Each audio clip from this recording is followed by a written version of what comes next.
Hi hello ಸ್ನೇಹಿತರೆ, ಹೊಳ್ಳಾಸ್ ಕಿಚನ್ಗೆ ಮತ್ತೊಮ್ಮೆ ಸ್ವಾಗತ. ಸ್ನೇಹಿತರೆ, ಇವತ್ತಿನ ದಿನಗಳಲ್ಲಿ ನಾವೆಲ್ಲರೂ ಕುಕ್ಕರ್ ಅನ್ನಕ್ಕೆ ಅಡಿಕ್ಟ್ ಆಗಿಬಿಟ್ಟಿದ್ದೀವಿ. ಬಸ್ತು ಅನ್ನ ಮಾಡೋದ್ರಿಂದ ಆರೋಗ್ಯಕ್ಕೆ ಎಷ್ಟು ಲಾಭ ಇದೆ ಅನ್ನೋದು ಯಾರಿಗೂ ಇವತ್ತಿನ ದಿನಗಳಲ್ಲಿ ಗೊತ್ತಿಲ್ಲ.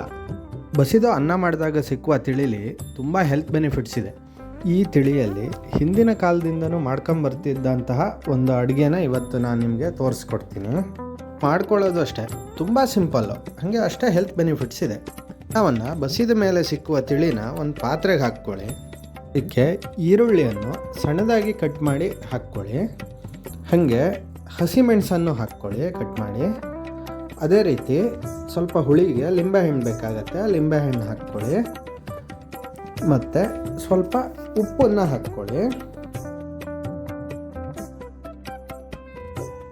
ಒಗ್ಗರಣೆಗೆ ಸಾಸಿವೆ ಜೀರಿಗೆ ಬೇಕಂದರೆ ಸಾಸಿವೆ ಜೀರಿಗೆ ಹಾಕ್ಕೊಳ್ಳಿ. ನಾನೀಗ ಹಾಕ್ತಾ ಇಲ್ಲ, ಬರೀ ಒಣಮೆಣಸನ್ನು ಹುರ್ಕೊಂಡು ಚೆನ್ನಾಗಿ ಇದು ಒಣಮೆಣಸು ಫ್ರೈ ಆದ್ರ ಮೇಲೆ ಇದಕ್ಕೆ ಸ್ವಲ್ಪ ಕರಿಬೇವಿನ ಸೊಪ್ಪು ಹಾಕಿ ಚೆನ್ನಾಗಿ ಫ್ರೈ ಮಾಡ್ಕೊಳ್ಳಿ.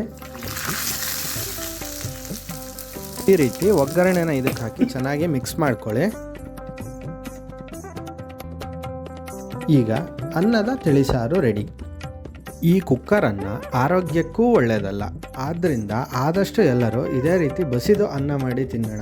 ಏನಂತೀರಾ?